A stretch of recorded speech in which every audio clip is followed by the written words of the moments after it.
Now that you're well underway for the lip sync for the stretch project, really want to concentrate on performance. So we want to take a look at the body language action going on and the 12 principles of animation and see how we can apply and improve that portion of that project.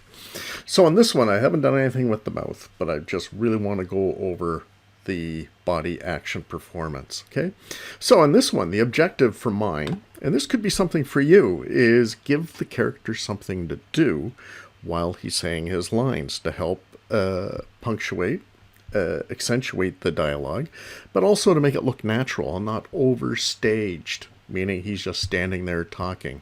Have him doing something. And if that requires some simple little props, please do that. Again, I've done a very simple table here, all just one little 2D shape and a little water glass here. And so my objective on mine, and again, this could go along with any of the dialogue that you've chosen, but you can do anything, background-wise, prop-wise, everything. If it helps the performance, it's going to be critical to really get a great animation project happening. So in this one, my objective was he had to pick up a glass and take a drink. Okay, so it sounds simple, and here's my first attempt. He takes a drink, but boy, it couldn't be any worse, could it? That is as simple an action as you possibly can do, and that's not what we're looking for. He's a cardboard cutout, and all that moves is his shoulder and elbow to get the glass to his lips. And even here, I'm following the glass to the hand just by keyframe animation. There's a trick of which we can lock that to the hand. But we can't lock an object to an animated figure and unlock it in animation. I don't know why. It's just one of those quirks that came up. But there is a clever way to make that happen, too, if you're having trouble animating something moving along with the character's hand. So one of the first things, there's so many things here. Again, there's 12 principles that we can add to this. One of which is we have to anticipate. So anticipation is a major principle of animation. And what that could entail, one of many things, is just moving eye focus. So here I'm going to just switch the keys here so that it doesn't happen all at once. Here, so let me just play that one. There's some anticipation. He looks at the object, what he's going to do. It certainly helps. He's starting to come alive. Otherwise, with nothing moving, it looks like a cardboard cutout. And that's an issue, because that's what he is, and we want to hide that. We want to make sure he's a fully functional character and living and breathing. And dialogue certainly helps with the mouth going. Him saying things is great, but the action has to really work with it too. So there's not a whole lot otherwise going on. So we've done some anticipation here, which certainly helps. And sometimes setup and staging and such can help a great deal too. So the next thing of anticipation, there's lots we can add to it in that department. Where we have the hand come up, just grabs the cup and away we go. So usually what we do in anticipation is we showcase that action. So if the hand's going to do something, we want the hand to anticipate to show that it's going to create an action. So here I'm going to move on to a completed file because there's so many little bits and pieces. I don't want to have to spend hours here keyframing and adding and playing with timing. And timing's a huge issue on this one. You can see that that arm moves very slowly back, and it's one fluent movement. That's a major issue. So what we want to do, and even though it's not a particular principle of animation, it also works. It is a part of timing. And the timing here is that it's all one fluent motion at the same speed And yeah, there's no accentuation, anticipation happening. And what needs to happen is we need to time it so that we go from pose to pose.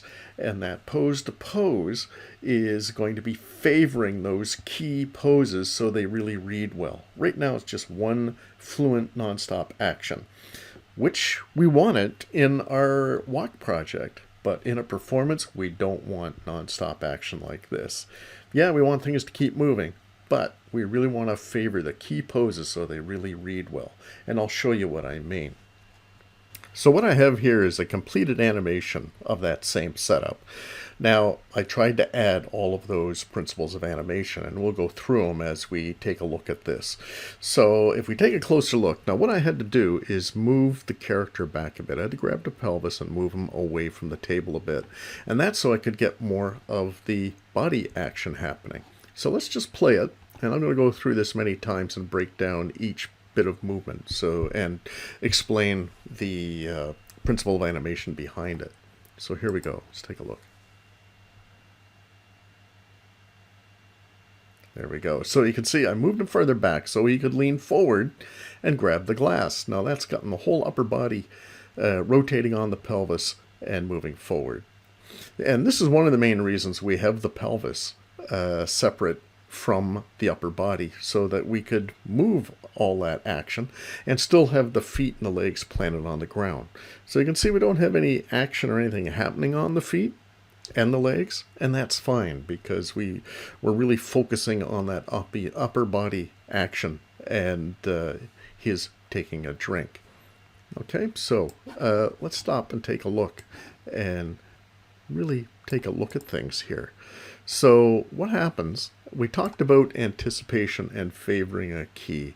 So the idea is going to take a drink. Rather than just have that arm sweep up and the hand grab the glass and keep going, it really helps staging if we show there's an intent to an action. So what I mean by that, if we take a look at that arm and the hand, and I moved him back so he can't grab the hand in this position, but he brings the hand up and we kind of hold it up there. Then we move the body forward and then he grabs the glass.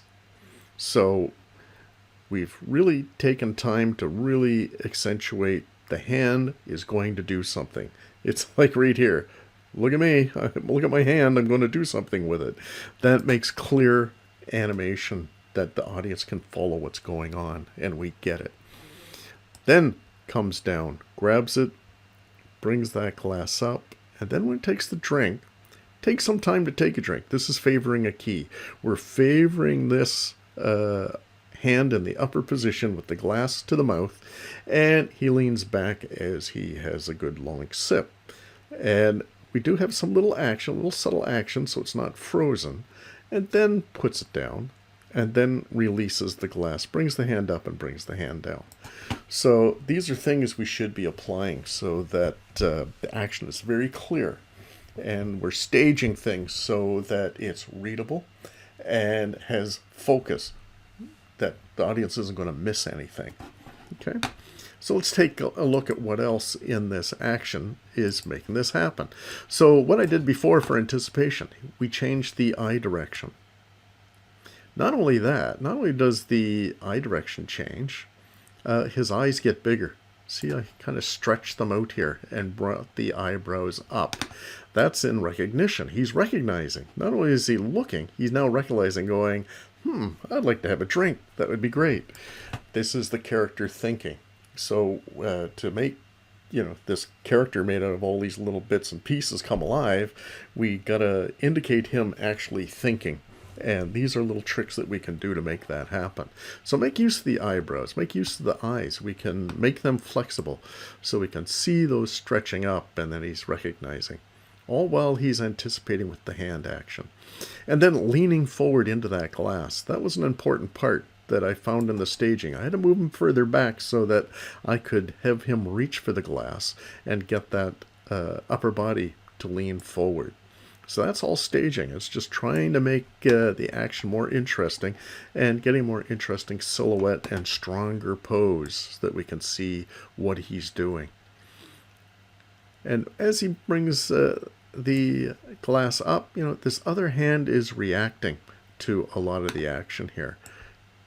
So he's bringing that up a little further, and then it comes down with the body. So it's moving and reacting to the rest of the body. And you can see this arm, when it comes down, I'm adding that physics of gravity, that as that arm swings, it pivots. And you can see it kind of go back and forth a little bit with the wrist as well as the elbow and the shoulder, and then coming to a rest. Okay, so hopefully that all helps out. So when you put all this together, it certainly looks more animated, more alive. The character has, more personality going on with that. And then the timing, we've really improved the timing by favoring the keys and getting that action a little quicker. That other one was very, very slow. If you go back and review the video, look at that first one, and you can see how slow that action was. So here we get into it, but it reads that much better. And all of this are other 12th principle of anime, exaggeration. So we can really push the posing and the timing and really exaggerate that so that we can really see what's happening. That's why that anticipation of bringing that hand up and holding it there a little bit before he reaches for the glass, that's kind of an exaggerated action here to really show that anticipation of grabbing the glass. So don't be afraid to exaggerate, kind of push things a bit. You can always go back and maybe bring that tone it down a little bit, but you'll be amazed at what you can get away with in animation. Okay, so let's see, what else can we discuss on this that I might not have mentioned. I think I've gone through most of it that I wanted to point out, and hopefully this helps you in performance on that lip sync assignment. Give that character something to do, really get that action happening. Okay, so there's one little trick I was going to mention at the end, and that was connecting that glass to the hand. I mean, when we watched this, it didn't look so bad that I'm animating that glass and trying to make it follow the hand as best I can, and that's all good. That works. But if it's a longer scene and you want to have that hand moving with that object in it, what you can do is break this scene down into two parts. You can have the first part, animate this to this point here, and that's the end of this action.